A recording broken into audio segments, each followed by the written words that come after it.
Hey guys, it's Matt. Welcome to the video. I am a compulsive gambler in recovery and I'm your mind and movement mentor here to help you.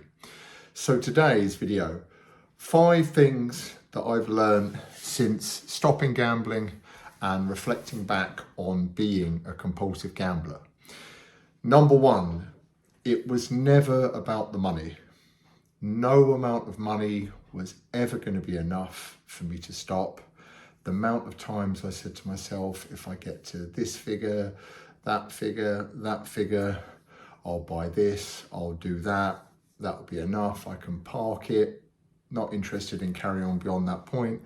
And that was never, ever the case. No amount of money was ever going to be enough. You could argue it somewhat became about the money once I started to get into financial difficulty, into debt. The addiction would use the balance sheet as a way of getting me to continue with the behavior because of course if I won I could pay this person off, I could do that, I would relieve that pressure. But certainly it was never about the money at the start or for the most part. Number 2, I was chasing a state of peace, happiness, satisfaction. I don't quite know what the word is, but I was chasing a state, physiological state that just never existed and could never exist. There was times where, you know, if I could feel, it was like a mirage. There was a feeling that was just outside of me at any point in time, that if I could just get to, things would be okay. I think I probably like the word peace for this more, because I feel like I was looking to quieten my mind down more than I was looking for some sort of real height of stimulus. But saying that, that was very much a draw for me as well. The idea of the the thrill and the kind of the dopamine and the high octane feed of kind of gambling. But there was a state that gambling promised it could take me to that was always just outside of where I currently was. And upon reflection, it just never existed and it could never exist. And that in many ways is the nature of addiction. Number 3 was how much of a coping strategy gambling was for me. It was an escape from my problems. It was a deflection of not having to deal with certain moods that I was in, certain life situations.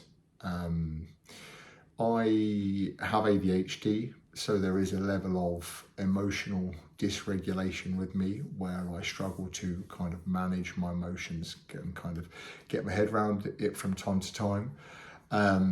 And gambling kind of quietened the noise. It was a pleasant distraction from that.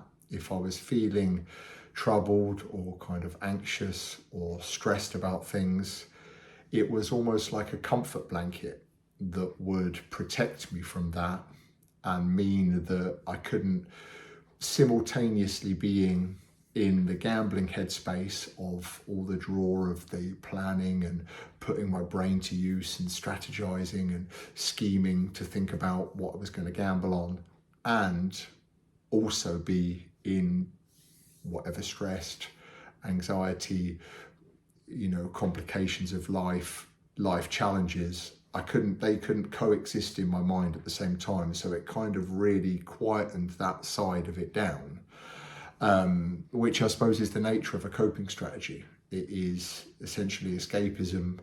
But I think the learn from that for me has been to sit with my feelings a bit more. And if there are challenges, to not let them escalate in my mind into kind of catastrophizing worst case scenario, but to kind of think about the problem a bit more logically and a bit more rationally and give it kind of the respect and the attention that it deserves, rather than trying to desperately run away from it into this new world of kind of distractions.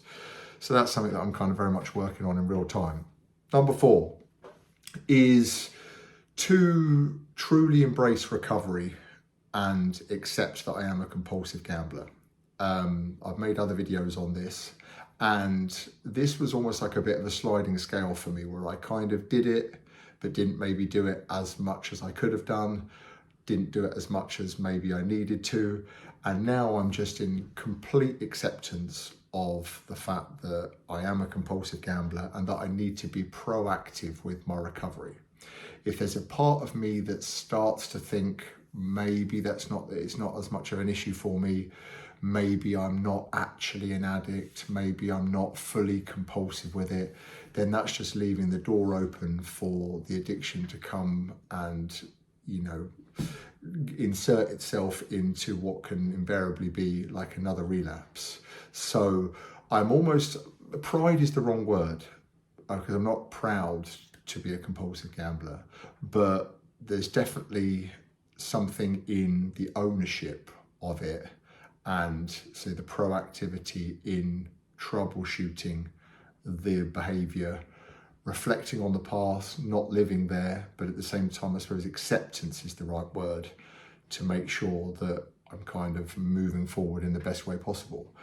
And the last one, number 5, I think, is the difference between pleasure and happiness.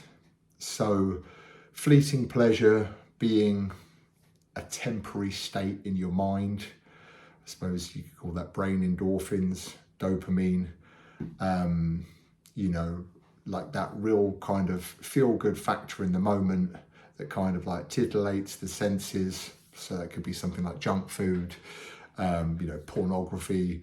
Gambling's a massive one for that, because it really gives you that kind of that thrill in the moment. But there's a real difference between seeking pleasurable experiences like that and any kind of lasting happiness. Now, trying not to get kind of too deep or too spiritual or philosophical, but you know, you could argue almost that sort of happiness is a transitory state that kind of comes and goes, you know, but there's definitely a difference between happiness, or I'd probably change happiness for fulfillment, actually. You know, that deep fulfillment of that you are doing things that your future self will thank you for, that you are kind of growing as a person, that you are maybe contributing to society or to other people's lives. There's definitely a deeper sense of kind of fulfillment within that than there is just, I want to feel good now, I want to feel good now, I want to feel good now.